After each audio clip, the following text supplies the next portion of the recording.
Então, Carol, vamos falar um pouquinho sobre o conceito de assédio moral e de assédio sexual, né? O CNJ, que é o Conselho Nacional de Justiça, trouxe um conceito já formatado do que caracteriza o assédio moral. Eu vou ler um trecho desse conceito, né, aqui, publicado, que é assim: o que é um assédio moral? É a violação da integridade ou dignidade psíquica ou física de outra pessoa, por meio de uma conduta abusiva, independente da intencionalidade, por meio da degradação socioprofissionais e do ambiente de trabalho, né?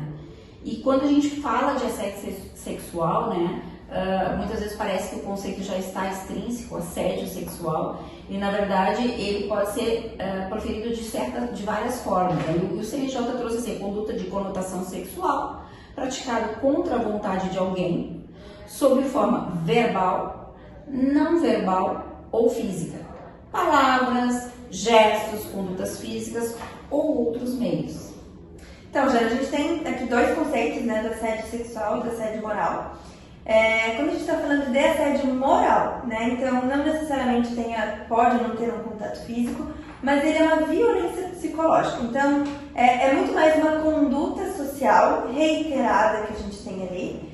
E quando a gente está falando também, por exemplo, tá, uma exigência de tarefas de maneira muito exacerbada, metas inatingíveis. Então, cumprir metas por si só, isso não é assédio, né? Então, assim, mas quando a gente tem uma meta, por exemplo, até 2024 a gente vai aumentar o nosso faturamento em 10, 15%. Isso é uma média palpável, né? Um percentual palpável. Mas para 2024 a gente vai ter que dobrar o faturamento e fazer coisas mirabolantes.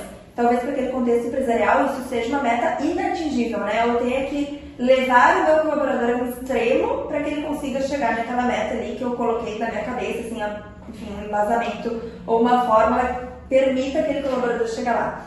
Mas a gente tem várias formas, né? Não é só no cumprimento de metas, mas humilhações reiteradas, quando a gente exclui uma pessoa reiteradamente de uma determinada função, uma atribuição, quando a gente limpa as atribuições daquela pessoa. Então, se alguém está num cargo, enfim, administrativo, que tinha, vamos colocar lá, do financeiro, então é a pessoa que cuidava do faturamento, a pessoa que cuidava do pagamento de folha de salários, a pessoa que cuidava do pagamento de prestador de serviços, por exemplo.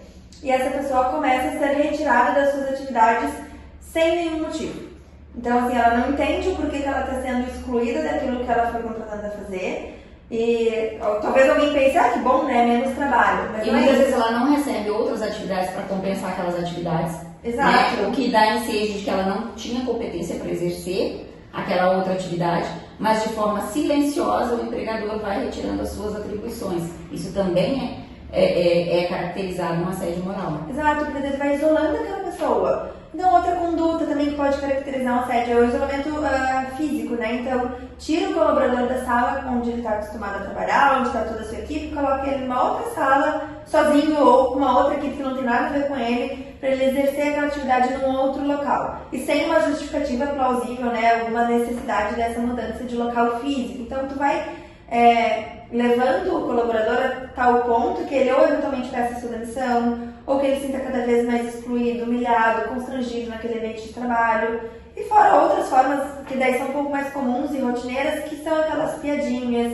Então a gente pega uma característica física da pessoa e usa isso como piada. A gente pega algo que a pessoa fez, por exemplo, de errado, porque ninguém está livre de errar no seu dia a dia do trabalho, e aí a gente dá um feedback negativo na frente de toda a empresa, né? Então a gente traz esse feedback num e-mail com todo mundo copiado. Então isso são alguns exemplos que a gente tem de práticas que podem ser consideradas assédio moral e que são muito rotineiras, né? Então, assim, especialmente quando a gente tem, por exemplo, uma equipe de vendas muito grande, que a gente tem ali as metas para bater, tudo bem ter metas e é necessário que a gente tenha metas a bater, mas quando a gente tem metas abusivas, a gente tem o prêmio tartaruga, o prêmio abacaxi para aquele que não atinge a meta. Exatamente. Ou expor, inclusive, hoje o judiciário tem entendido, tem interpretado como uma exposição vexatória, colocar o resultado num quadro demonstrativo para todos os colaboradores. Ou seja, no frigir, né, da situação, vamos dizer assim, no frigir dos ovos,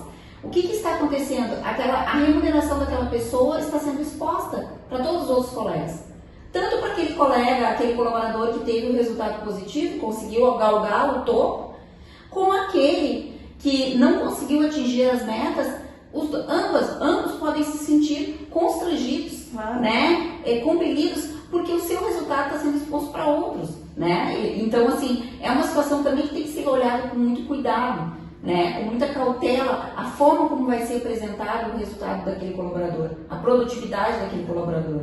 Não, e aí olhando para o aspecto da violência, do assédio sexual, a gente tem daí, né, que muda um pouquinho de contexto, então a gente tem já um contato mais físico, ainda que não tenha toques, né? Então, assim, o assédio sexual não é só quando envolve um toque ou alguma tentativa forçada de algum tipo de relação, pode ser inclusive olhares, né? Então, assim, a gente sabe muito bem alguns olhares quando a gente recebe o tanto de malícia ou maldade que tem naquele olhar. Isso, de uma forma reiterada, pode sim se caracterizar um assédio sexual, né? Porque a gente sabe que tem, eventualmente, se teu chefe tem essa posição de hierarquia, faz esse tipo de oferta, né? Faz esse tipo de... Tem esse muito constrangedor. É extremamente constrangedor. E aí isso vai também diminuindo a pessoa, né? Vai colocando ela numa caixinha cada vez menor, que ela vai se sentindo cada vez mais humilhada, cada vez mais constrangida. Isso se agrava ainda quando essas investidas elas estão condicionadas a uma promoção, ou estão condicionadas à permanência daquela pessoa no ambiente de trabalho. Mas a gente não precisa ir tão longe, né? Não sei, é uma medida tão extrema, mas hoje com as redes sociais é uma coisa que a gente tem que ter muito cuidado, porque a gente muitas vezes cruza, e a gente às vezes cruza o limite ali de ser um colega de trabalho, ser um chefe, ser um líder, e tu acha que tu faz parte daquele contexto da outra pessoa, né? Então, tu te sente amigo, íntimo de alguma forma daquela outra pessoa, e não necessariamente ela se sente da mesma forma.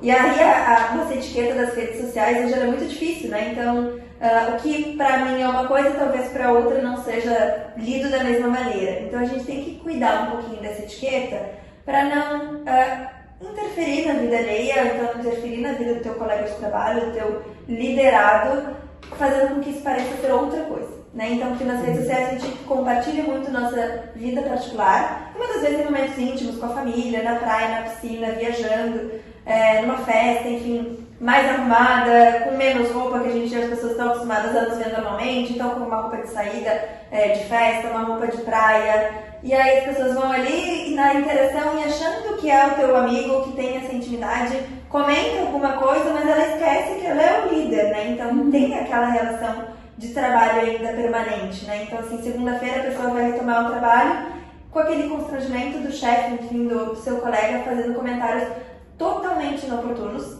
que nos constrangem a tal modo que a gente repensa se a gente tem que postar X ou Y por essa relação de trabalho, né? Então, é um cuidado que a gente tem que ter. Se oculta, se bloqueia.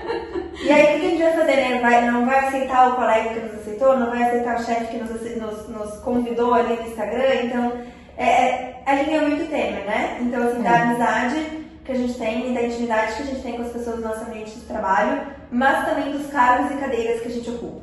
Então, a gente tem que trazer isso muito para a consciência de se é oportuno, se não é oportuno. Será que a pessoa vai gostar de receber esse elogio que eu tô dando pra ela, que muitas vezes, de novo, né, a gente fantasia algumas coisas com outras roupagens, né? Então a gente se utiliza desse assédio, dessa violência, com uma roupagem de elogio, com uma roupagem de brincadeira, que aí fica muito difícil até da gente combater, né? Então, assim, quando a gente vai tratar isso no ambiente de trabalho, entra aquela coisa, não, mas era só uma brincadeira. Não era uma brincadeira, a pessoa não bateu de uma maneira legal, não foi uma brincadeira, ela não achou graça nessa brincadeira, né? Então não é uma brincadeira, a gente tem que entender que algumas condutas não são factíveis no ambiente de trabalho.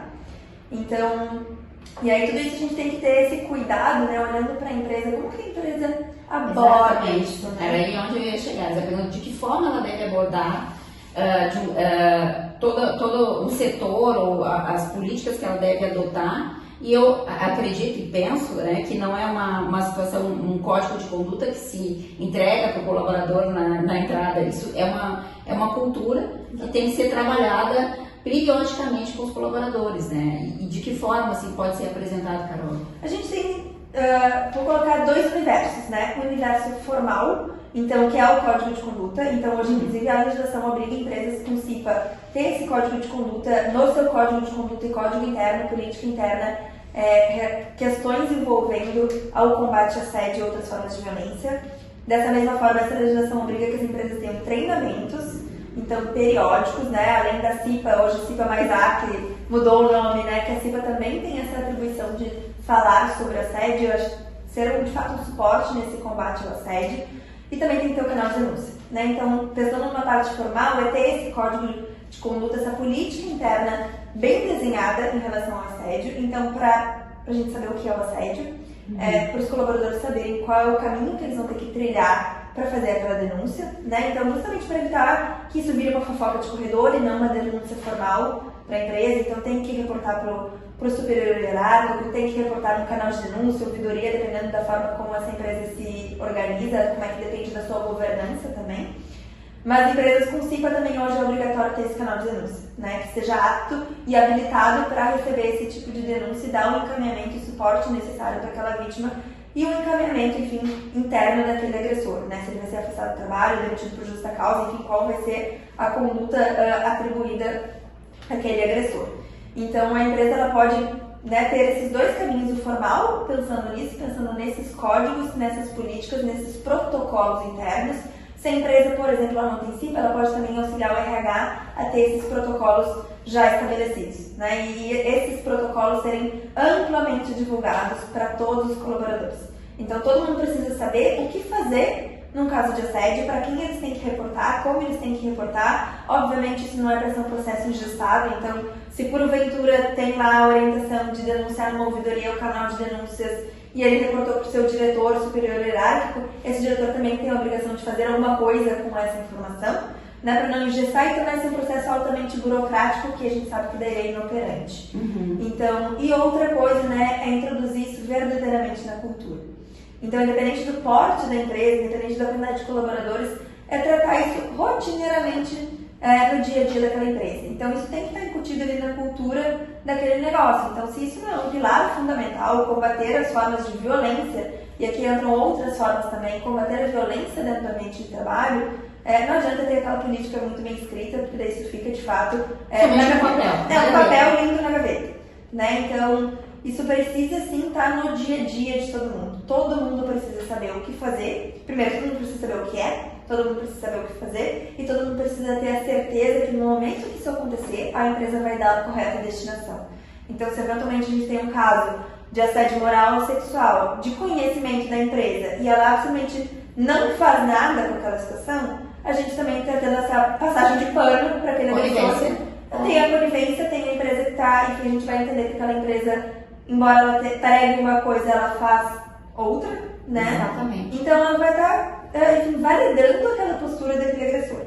Então isso também é uma coisa que a gente não pode permitir enquanto empresa que isso aconteça. E a gente tem que ter uma maturidade enquanto constituição de um negócio, de entender que muitas vezes um gestor que pode ser altamente produtivo, para mim me entrega excelentes resultados, ele também é um agressor, um perpetuador da violência. E a empresa vai ter que ter maturidade de lidar com esse agressor, seja optando pela demissão, seja pensando numa reciclagem, entre aspas, dessa pessoa, o que muitas vezes é muito difícil que ela se entenda como um agressor, mas enfim, ninguém está livre de rever o seu posicionamento, né, entender aonde ela errou e corrigir a sua rota, mas a empresa tem que tomar uma atitude, né, enfim, perpetuar aquela violência rotineira, seja ela moral, seja ela sexual, não pode ser um comportamento tolerado pela empresa. Né? Então, assim, quando ela adota um comportamento, uma postura de não tolerância com esse tipo de ação, ela tem que ser, de fato, ela ir até o fim. Né? E até o fim. E até o fim. Então, tomar uma medida verdadeiramente eficaz. Porque isso também se torna um exemplo para todos os outros colaboradores, né? Que a empresa, no momento que ela recebe uma denúncia de um fato de assédio, seja ele moral ou sexual, ela sim vai tomar uma providência, ela sim não vai tolerar aquilo dentro do seu ambiente de trabalho. E fora isso, acho que a gente tem que estar rotineiramente falando com todo mundo sobre isso, né? Então, porque é um assunto que a gente vem de um mercado de trabalho que tolera ou tolerou por muito tempo essas condutas. Então, assédio sexual em relação a mulheres, por muito tempo foi algo totalmente normalizado, então, assim, esquecido, enfraquecido. Então, assim, é um assunto que hoje a gente fala muito, mas por muito tempo isso não foi falado. Assédio moral, então, especialmente pensando em produtividade, era algo que a gente também por muito tempo tolerou e entendeu esse como sendo um modelo ideal de trabalho que hoje, especialmente novas gerações, absolutamente não toleram esse tipo de comportamento. E a gente precisa olhar para isso com muita seriedade, né? Então, assim, de novo, como acho que eu falei algumas vezes para não banalizar o que é um assédio sexual e um assédio moral, porque daqui a pouco, de novo, tudo virou assédio e a gente não consegue trazer essa régua de volta de não, aqui é assédio, aqui não é assédio, porque a gente também tem que ter maturidade para entender o que é uma meta rotineira de cumprimento de atividades e que é uma meta impossível. Inalcançável, inatingível para o colaborador. Exatamente. Então, mas pensando pela empresa, são esses caminhos que a gente tem que ter, assim, trazendo sempre para o consciente, né? Então, assim, abordar com uma certa frequência a temática do assédio como um todo, a violência como um todo, faz com que a gente se torne um pouco mais vigilante no tema, né? Que a gente comece a repensar as nossas condutas, repensar se a gente pratica de alguma forma ou se a gente de alguma forma já sofreu, né? E fazer o reporte adequado ali, correto, nos meios corretos, para que a gente não perca essa informação, que a gente não perca esse momento ali, que a empresa possa adotar toda essa postura. E pensando do lado do colaborador, né, se um colaborador está sofrendo algum tipo de assédio, algum tipo de violência, que ele tenha um arsenal máximo possível de provas e documentações e testemunhas em relação a isso. Embora a gente saiba que muitos dos casos, eles não acontecem em frente de testemunhas, eles não acontecem numa troca de e-mails, ele acontece presencial atrás das câmeras sem essa vigilância, né? Sem essa vigilância, mas como tu puxando um gancho de uma fala anterior sua, a questão das redes sociais, a questão da nossa tecnologia, hoje vem facilitando bastante a questão de a própria produção de provas, né? Não sabe se aquela pessoa está com o celular ligado, está com a câmera ligada, está com o áudio ligado, e as pessoas têm chegado para o escritório cada vez mais provas digitais, né? De situações vexatórias, humilhantes, degradantes, que o colaborador passa, né? Eu tenho visto isso dentro dos processos hoje, com a tecnologia, o próprio judiciário, né, nos oportuniza de juntar áudios, vídeos, provas, né, digitais dentro dos processos, e a gente consegue comprovar aquela situação que aconteceu, né, muitas vezes recorrente, é triste, né, e já faz algum tempo que, assim, a riqueza das empresas, né, Carol, antigamente era o patrimônio, era o seu estoque, é o patrimônio líquido, né, o passivo imobilizado. Hoje o maior patrimônio das empresas são as pessoas. Se elas não estiverem emocionalmente saudáveis, não haverá produtividade. Uma empresa doente, ela não progride, né? Então ela não progride, ela não cresce, ela não tem lucros, porque é um ambiente tóxico, um ambiente que não é salutar, ele não vai evoluir, não vai haver produção, não vamos gerar riquezas, né? Então a grande riqueza de uma empresa são as pessoas, e a gente precisa ter um cuidado, um olhar mais atencioso, mais vigilante a essas posturas dentro do ambiente de trabalho. Exato. Não, e tem um outro ponto, né, quando a gente fala de prevenção, porque tudo isso a gente tem que partir do pressuposto de prevenir, porque daí a gente também está reduzindo o risco, né? Reduzindo o risco legal, que é de um colaborador entrar com um processo judicial, ou o Ministério Público do Trabalho entrar com um processo em relação àquela empresa por uma conduta reiterada. A gente está reduzindo o risco reputacional, porque justamente hoje, especialmente pelas redes sociais, a gente sabe o que acontece numa empresa a qualquer minuto. Então, se algo acontece agora dentro de uma empresa, agora ele está acontecendo no Instagram também. Então, não raras vezes a gente descobre, enfim, hoje a gente tem o Glassdoor, Cat, outras plataformas que a gente sabe quanto que é o salário, como é que é o clima naquela empresa, o que aconteceu naquela empresa. A gente tem o Instagram, LinkedIn, Facebook, tudo isso que as pessoas vão lá e depositam as suas dores, e aí isso pode ter um peso muito grande para a empresa, se ela não cuida disso com uma atenção ou cuida disso previamente, ou se porventura, ainda que cuide, ela não fez nada para coibir aquela situação. Então, hoje nas redes sociais tudo toma uma proporção tão grande que isso pode levar, sim, um risco reputacional muito forte. A gente tem uma série de exemplos de empresas que são vistas, né, fazendo práticas extremamente vexatórias, e isso é filmado, está no Instagram, em tempo real, a pessoa está fazendo um ao vivo lá, então está todo mundo vendo o que a empresa está fazendo, sem nenhum gap de tempo, né? Então, assim, ela não tem nem como pensar como se defender. Porque a internet o tribunal da internet vai cair no mesmo momento, cobrando uma postura daquela empresa. E fora o risco financeiro, né? Então, a gente também tem outras possibilidades de multas, enfim.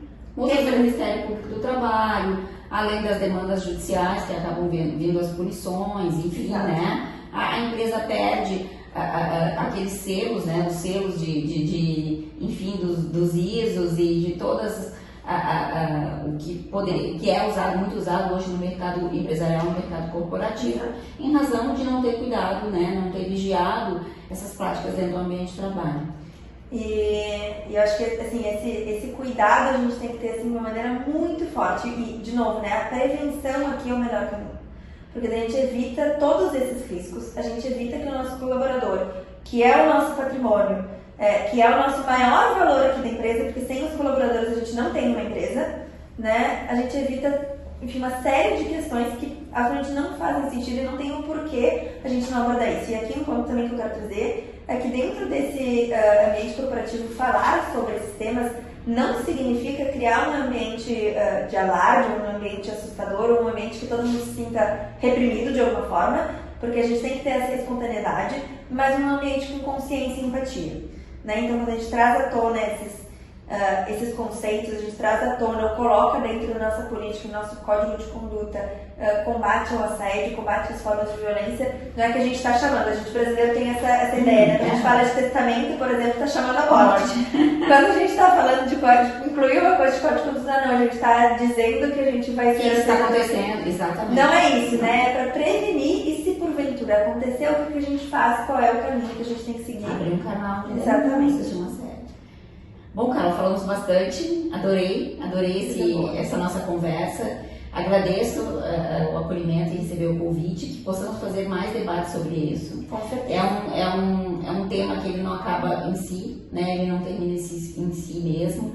Nós temos aí muitos outros trabalhos a desenvolver dentro do ambiente corporativo. Exatamente. E te convido para que nós possamos gravar outros podcasts. E, enfim, muito obrigada. Jana, convite super aceito. Estou dentro do próximo. E só para finalizar aqui um dado que eu acho que é muito importante, né? O Ministério Público do Trabalho divulgou recentemente que de janeiro a julho deste ano, de 2023, já recebeu mais de 8 mil denúncias, que é quase o equivalente a 2022 inteiro.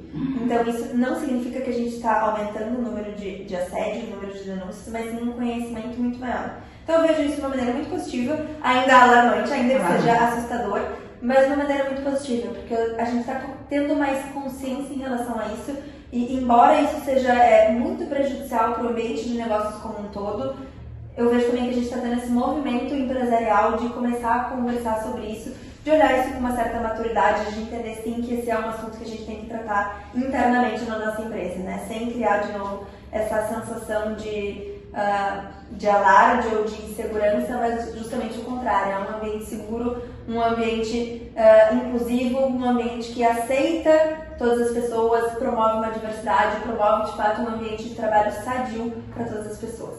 Então, muito obrigada pelo convite, estou muito feliz, tenho certeza que esse podcast e outros tantos vão inspirar outras pessoas, outras empresas a de fato abordar essa temática internamente, de trabalhar sobre isso para evitar justamente outras ações judiciais. Não quero tirar o teu trabalho em relação a isso, mas trabalhar a prevenção é muito importante. Muito importante. Jana, Muito obrigada. obrigada.